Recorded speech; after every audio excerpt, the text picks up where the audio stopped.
করেছেন সাংসদ মাদানী।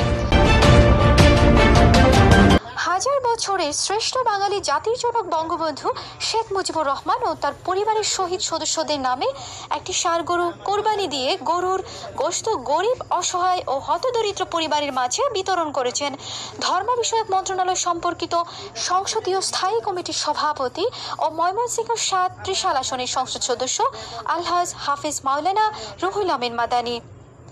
রোববার বিকেলে পৌর শহরের দরিরামপুরস্থের সংসদ সদস্যের নিজ বাসভবনে এক কুরবানি দিয়ে গরিব, অসহায় ও হতদরিদ্র পরিবারের মাঝে গোশত বিতরণ করা হয়।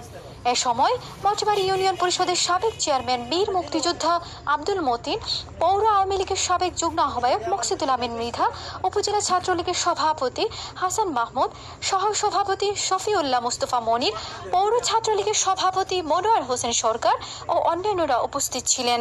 তামান্না, ফাল্গুন টিভি 24।